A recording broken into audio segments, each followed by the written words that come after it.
So the white matter is pretty much going to be myelinated fibers. Okay? So that's where you have the information going either ascending or descending. Okay, so that you need to have, the white matter needs to have insulation. Okay, because let's say you have your telephone cable or your telephone or television. You cut that open, you've got a bunch of little wires in there, but they all have insulation around it. Otherwise, all the signals will get crossed, right? You need all these different pathways are going to have different information. Some's going up, some's going down, some is pain, some is temperature, some is vibration, joint sense, joint position. So they all need to be insulated from each other, so that's where you have the myelin or the white matter. And those are going to be the axons. So again, like we mentioned before, everything that's going up is going to be sensory, right? It makes sense. You have sensory stimulation that's going to go up to the brain to get processed. And then motor is going to be descending. You have motor signals coming from the brain that go down to the muscle.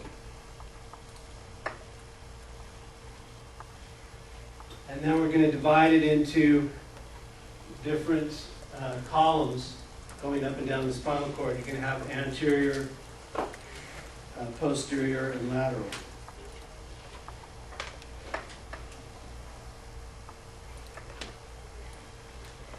And then also, as things are arranged, and we'll get into that more when we talk about the different tracts, is as you go from the center of the spinal cord, that's going to be tend to be more for the cervical, and then as you go farther out laterally, it's going to be more for the lumbar and sacral.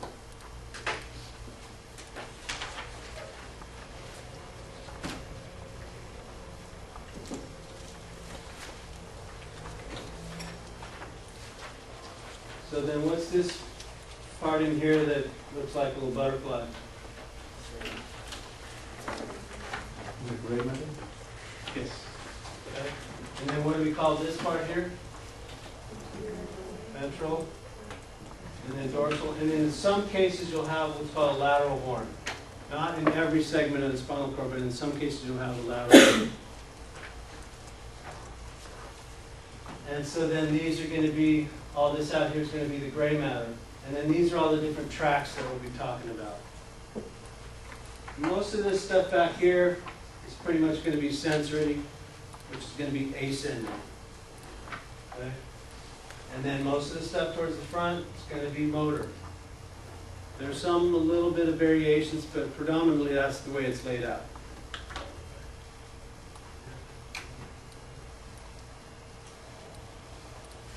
And then let's go back to here.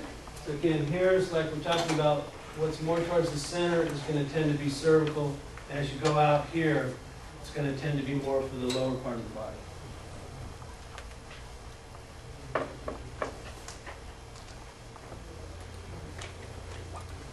So again, like I mentioned before, now we're talking about the posterior column.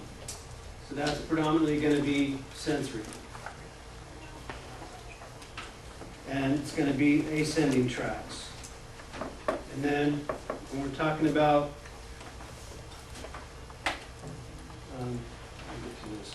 but there's two main tracts in the back part, and they're going to be called the fasciculus gracilis and fasciculus cuneatus. And so fasciculus gracilis is going to be the lower body, and then cuneatus is going to be the upper body. And then the sensory information that those are going to typically carry is what's called unconscious proprioception.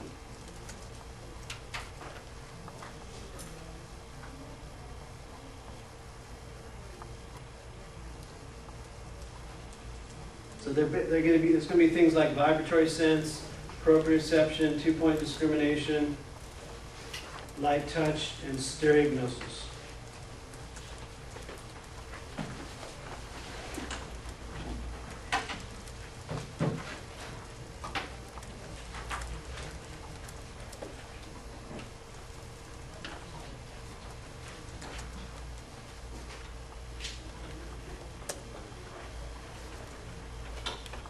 So proprioception, we talked about like joint proprioception.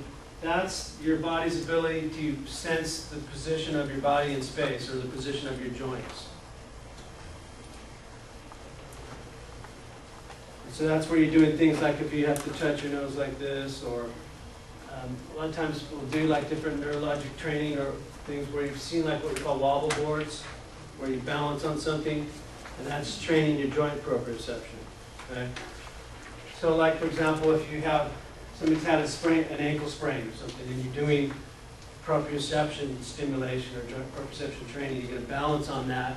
Because what happens is if you land wrong and your ankle starts to twist like that, what your body's going to do is try to bring it back like that.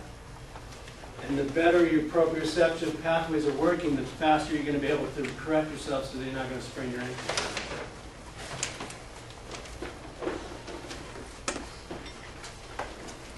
And then, like I mentioned before, you have 2-point discrimination.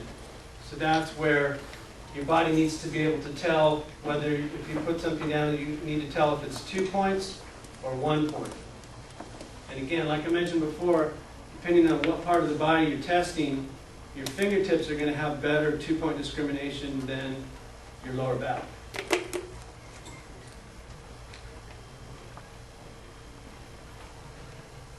Alright, so there's 2-point discrimination, the difference between, be able to tell between 1 point versus 2 points.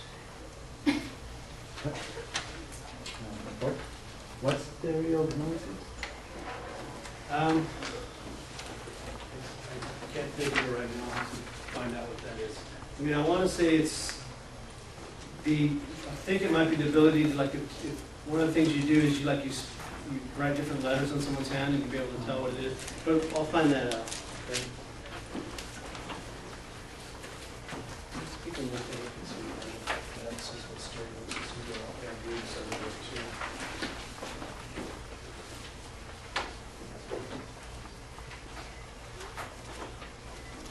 So I'll find that out for sure. I think that might be what it is. All right. So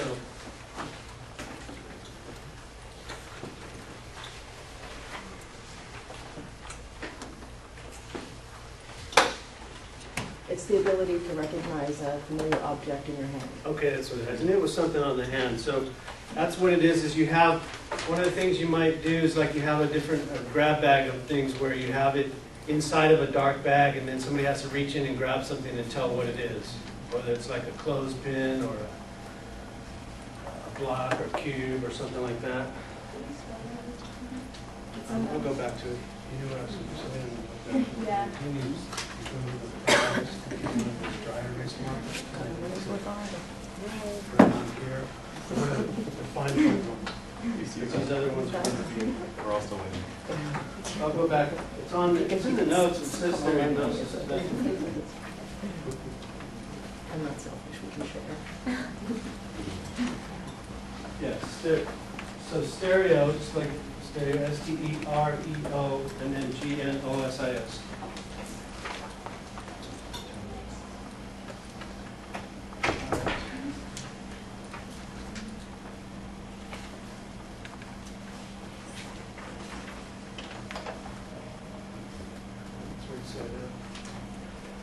So now we talk about the, these are going to be these two posterior column things right here.